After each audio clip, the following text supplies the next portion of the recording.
Bonjour, alors je suis Catherine Lécuyer, je suis conseillère du 8e arrondissement d'Hiver Droite. Voilà, je suis très attachée à un certain nombre de sujets patrimoniaux.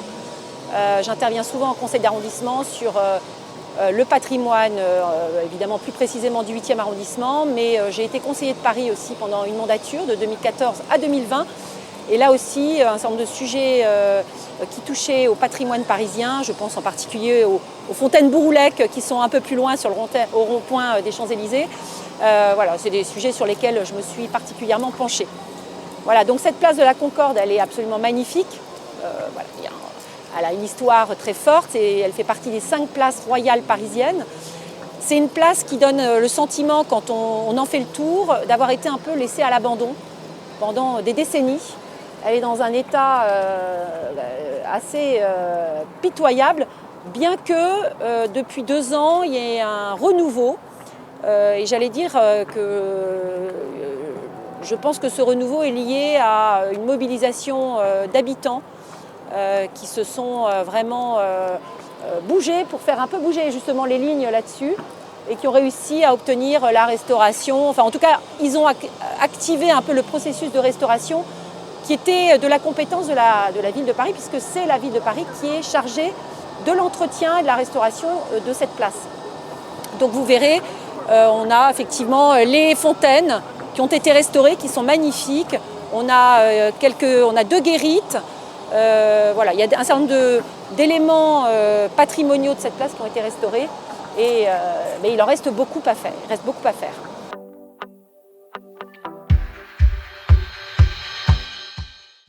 Alors, il est vrai que lors du prochain Conseil de Paris, donc qui se tient la semaine prochaine, il y a une grosse délibération qui concerne cette place de la Concorde. Quand je dis grosse, c'est pas qu'elle soit très longue en lecture, mais c'est surtout qu'elle est importante en termes d'enjeux, puisqu'il s'agit de lancer le projet de réaménagement de la place de la Concorde. Alors, cette délibération, à mon sens, elle est très légère. On ne peut pas dire qu'il y ait beaucoup de points concrets qui y soient développés. Donc on y parle de patrimoine, d'entretien, de restauration. Donc ça, je pense que c'est la base. C'est vraiment le point numéro 1. Alors on y parle de circulation. Et ça, c'est aussi un point important, puisqu'effectivement, c'est une place qui est devenue assez inhospitalière, hein, avec une circulation assez importante, etc. Donc effectivement, il y a un réaménagement à envisager. Et d'ailleurs, on peut constater que la circulation a beaucoup baissé depuis en fait la fermeture entre guillemets de la rue de Rivoli à la circulation générale. Donc c'est une circulation qui est bien plus calme. Pour autant, il y a un aménagement à envisager. Donc j'ai dans ma tribune proposé effectivement 2 pistes de réflexion. Pour autant, pour moi, le point numéro 1, c'est l'entretien et la restauration du patrimoine de cette place, qui est un enjeu. Enfin, voilà, quand on est ville de Paris, on est une ville qui est extrêmement visitée. On est, j'allais dire, le phare, un phare en Europe. Comment en est-on arrivé à laisser cette place vieillir voilà, donc ça c'est un questionnement. C'est dire que la ville de Paris n'était pas très soucieuse en fait. C'est mon sentiment. La ville de Paris n'est pas très sensible aux sujets patrimoniaux.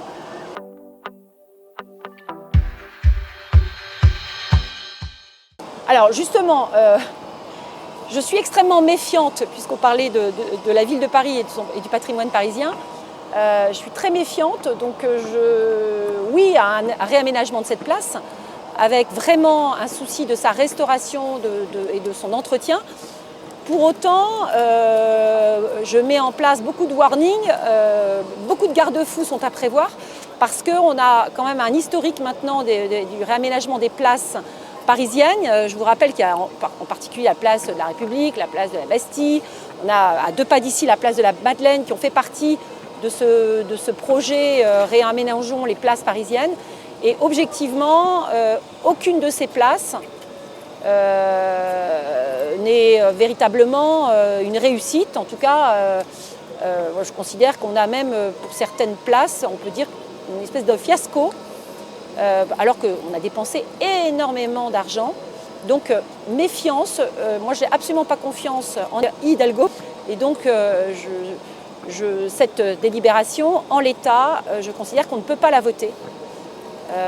Donc d'ailleurs, c'est ce que j'ai précisé en conseil d'arrondissement. À titre conservatoire, je vote contre. J'évoque aussi beaucoup l'objectif qui est annoncé d'offrir de nouveaux usages. Alors, que signifie offrir de nouveaux usages? On n'a aucune explication précise.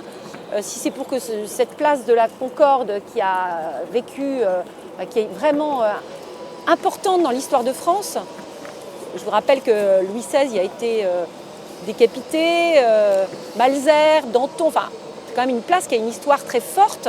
Elle a un côté sacré, cette place. On ne peut pas y laisser faire n'importe quoi. Donc je suis absolument opposée à toutes ces propositions qui n'en sont pas, puisqu'on n'a rien de précis, mais enfin, offrir de nouveaux usages, qu'est-ce que ça veut dire?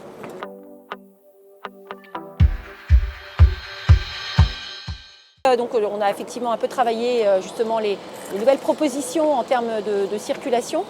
Ce qui serait intéressant à mon avis, c'est de rétablir un sens giratoire autour de l'obélisque et des fontaines, c'est-à-dire ce qui permettrait d'ailleurs d'avoir une vraie symétrie entre la rue, de rétablir la symétrie d'ailleurs qui est la symétrie historique entre l'Assemblée nationale et la rue Royale, c'est-à-dire faire passer les voitures de part et d'autre de l'obélisque, donc rétablir ce qui existait avant et en élargissant la place autour de l'obélisque afin qu'on puisse vraiment profiter de cet obélisque, de ces fontaines et puis d'avoir cette perspective de part et d'autre, entre l'Assemblée nationale, enfin entre l'Arc de Triomphe et le Jardin des Tuileries, puisque c'était l'objectif, c'était qu'il y ait vraiment une continuité de cette...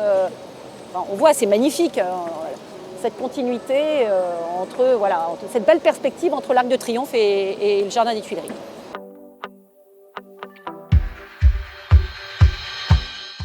Pour moi, c'est catastrophique. Enfin, je pense en particulier à la place de la République. C'était une place qui est magnifique quand on regarde les images d'avant et d'après. Voilà, ça n'a plus rien à voir et c'est triste. Même la place de la Madeleine, objectivement, la place de la Madeleine, quand je pense aux millions d'euros qui ont été investis, les mois de travaux, pour un résultat qui finalement n'est pas du tout à la hauteur des enjeux et surtout des annonces qui avaient été faites.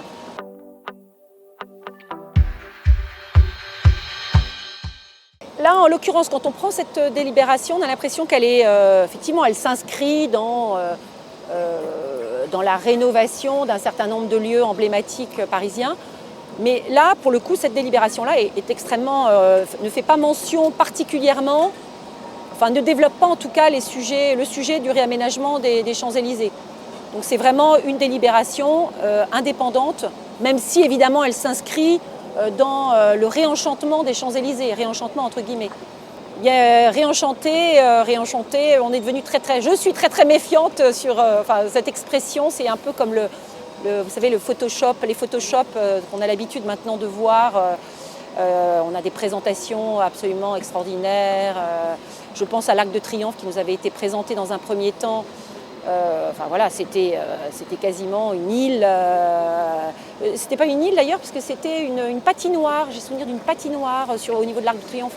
Enfin bon, en général, le résultat n'est pas tout à fait à la hauteur de ce qui a été présenté. Il y a une volonté de la maire de Paris de réduire la place de la voiture à Paris.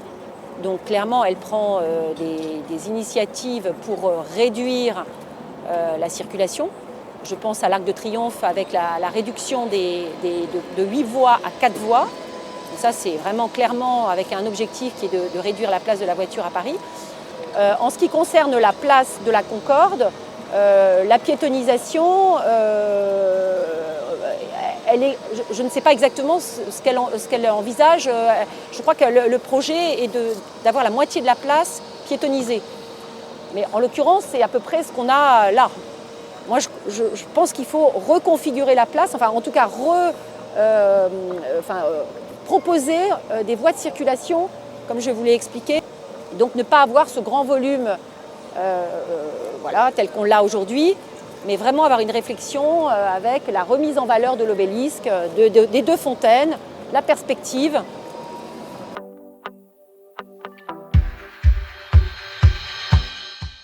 que je vois de positif dans, dans l'idée de ces Jeux Olympiques dans ce périmètre, c'est les projecteurs qui se sont à nouveau braqués, qui se sont braqués tout court d'ailleurs, qui se sont braqués sur cette place de la Concorde et qui, à mon avis, ont été à l'origine, enfin en tout cas cet enjeu de Jeux Olympiques a probablement expliqué le fait qu'il y ait une accélération de la restauration, de ces guérites, des fontaines, de l'obélisque. Donc je pense que le projet des JO, la perspective des JO a été à l'origine de ce souci brutal, ce réveil brutal en tout cas par rapport à cette place qui avait bien besoin qu'on s'en occupe et qui était à l'abandon depuis des années.